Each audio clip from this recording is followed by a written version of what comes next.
BJP షెల్టర్లోకి కొన్ని ఖాళీలు అయ్యే అవకాశం వైసీపీ నుంచి. ఓకే. ఆ స్పేసెస్ ఇప్పుడు కాంగ్రెస్ వాళ్ళతో ఫిల్ చేస్తారేమో వీళ్ళు. అలాగైనా వాళ్ళకి కూడా స్పేస్ ఉండదు కదా సార్, ఒకవేళ నిజంగా వైసీపీ నుంచి బీజేపీకి వెళ్ళినా? ఎందుకు ఉండదు? రేపు పొద్దున పొత్తు ఇక్కడ ముగ్గురు పొత్తు ఉంటే ఇప్పుడు పొత్తులో సీట్లు పెరుగుతాయి, అక్కడ స్పేస్ వస్తుంది. ఇప్పుడు మొన్న చూడండి, జనసేనకి 21లో 11 మంది దాకా తెలుగుదేశం వాళ్ళే ఉన్నారు.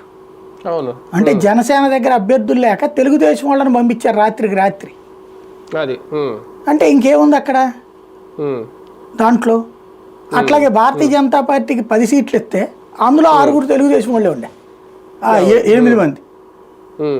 6 ఎంపీ సీట్లు ఇస్తే ఒక్కడ తప్ప మిగతా 5 తెలుగుదేశం వాళ్ళే ఉండే. అంటే ఏంటి, అక్కడ స్పేస్ అనేటటువంటిది అక్కడ వాళ్ళు క్రియేట్ చేసుకున్నారు. వైసీపీ అక్కడ స్పేస్ క్రియేట్ చేసుకోలేదు. ఇప్పుడు ఆ స్పేస్ అనేటటువంటిది కాన్సెప్ట్ ముఖ్యం అనమాట. అంటే వైసీపీ వాళ్ళు అటు వెళ్తే వైసీపీ స్పేస్ ఖాళీ అయితే అప్పుడు ఇటోళ్ళు రావచ్చు కాంగ్రెస్ వాళ్ళు. ఇప్పుడు కాంగ్రెస్ నుంచి ఒక లీడర్ వచ్చేసేసి ఇప్పుడు పలన్ రాజు వచ్చేయాలనుకోండి, ఆ ప్రాంతంలో ఎంపీ క్యాండిడేట్ స్ట్రాంగ్ కూడా ఉన్నాడుగా వీళ్ళకి. తెలుగుదేశానికి ఉన్నాడు, బీజేపీకి ఉండే, వైసీపీకి ఉండే. ఇప్పుడు గ్యాప్ వచ్చింది కాబట్టి ఈ ట్రిప్ అతను వస్తే మంచి లైఫ్ ఉంటుంది. ఇంకోటి ఏంటంటే మొదట్లో జగన్ గెలిచున్నటువంటి ఇగోతో ఉంటాడు కాబట్టి వీళ్ళని లైట్ తీసుకున్నాడు, వీళ్ళని తెప్పించే ప్రయత్నం చేయలే.